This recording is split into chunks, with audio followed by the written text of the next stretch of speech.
Dear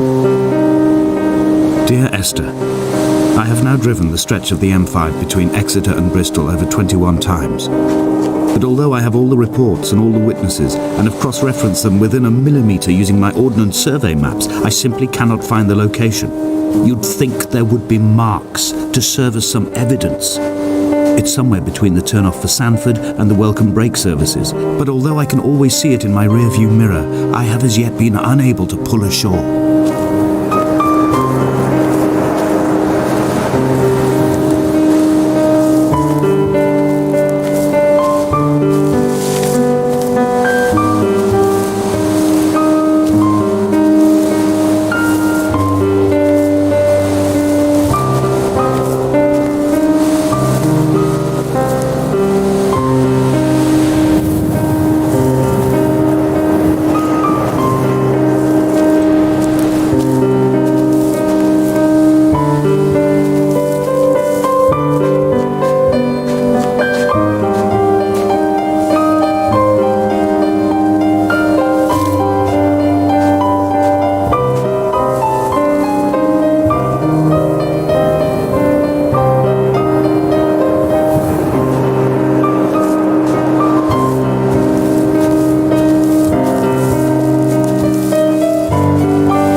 Kidney stones, and you visited me in the hospital. After the operation, when I was still half submerged in anesthetic, your outline and your speech both blurred. Now my stones have grown into an island and made their escape, and you have been rendered opaque by the car of a drunk.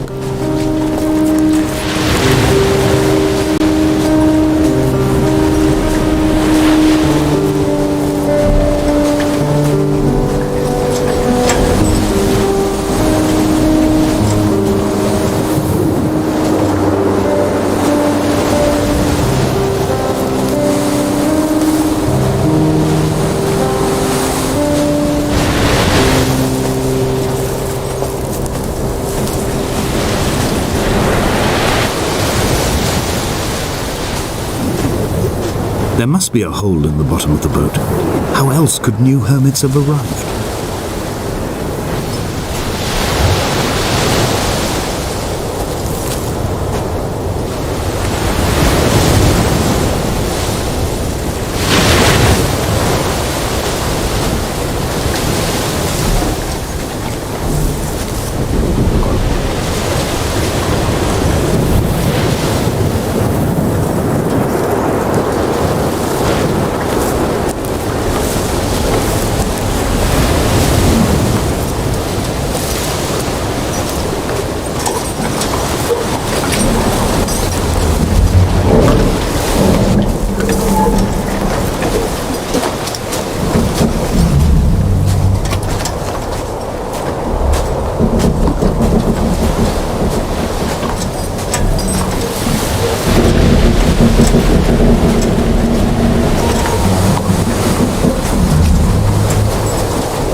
An imagined answer phone message. The tires are flat, the wheel spins loosely, and the brake fluid has run like ink over this map, staining the landmarks and rendering the coastline mute, compromised. Where you saw galaxies, I saw only bruises cut into the cliff by my lack of sobriety.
charnel house lies at the foot of this abyss.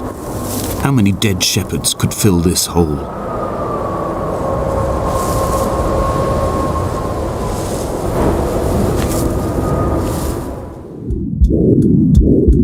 Come back.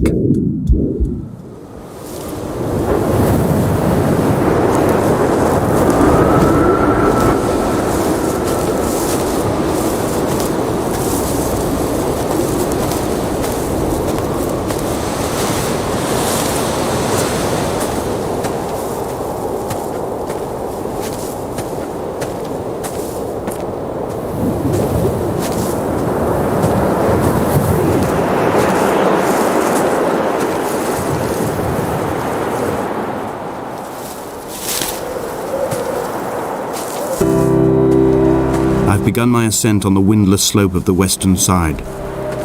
The setting sun was an inflamed eye squeezing shut against the light shone in by the doctors. My neck is aching through constantly craning my head up to track the light of the aerial. I must look downwards, follow the path under the island to a new beginning.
bothy was constructed originally in the early 1700s. By then, shepherding had formalized into a career. The first habitual shepherd was a man called Jakobsen, from a lineage of migratory Scandinavians. He was not considered a man of breeding by the mainlanders. He came here every summer whilst building the bothy, hoping eventually that becoming a man of property would secure him a wife and a lineage. Donnelly records that it did not work. He caught some disease from his malcontented goats and died 2 years after completing it. There was no one to carve white lines into the cliff for him either.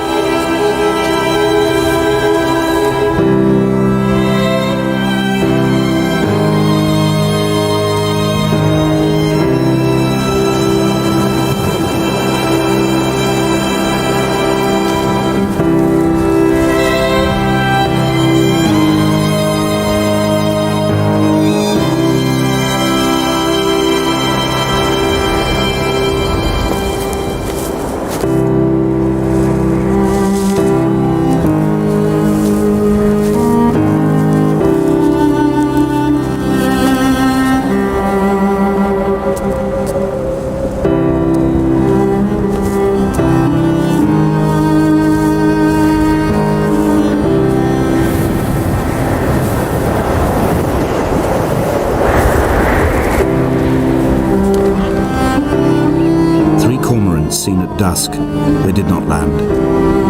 This house built of stone, built by a long dead shepherd. Contents: my camp bed, a stove, a table, chairs, my clothes, my books. The caves that score out the belly of this island, leaving it famished. My limbs and belly famished. This skin, these organs, this failing eyesight. When the battery runs out in my torch, I will descend into the caves and follow only the phosphorescence home.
Jacobson's ribcage, they told Donnelly, was deformed, the result of some birth defect or perhaps a traumatic injury as a child. Brittle and overblown it was, and desperately light. Perhaps it was this that finally did for him, unable to contain the shattering of his heart. In half-light, his skeleton a discarded prop, a false and calcified seabird.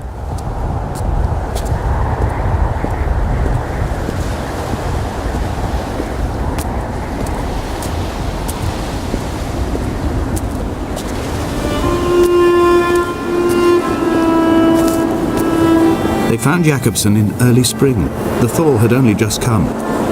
Even though he'd been dead nearly 7 months, his body had been frozen right down to the nerves and had not even begun to decompose. All around him, small flowers were reaching for the weak sun.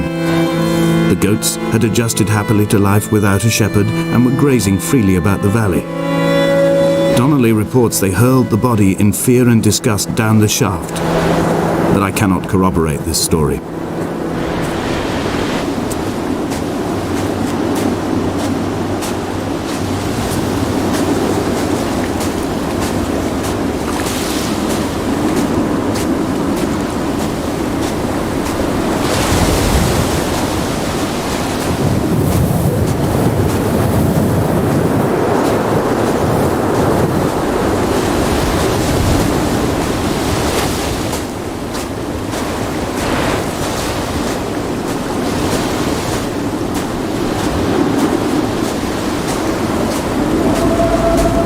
Climbing down to the caves, I slipped and fell and have injured my leg. I think the femur is broken.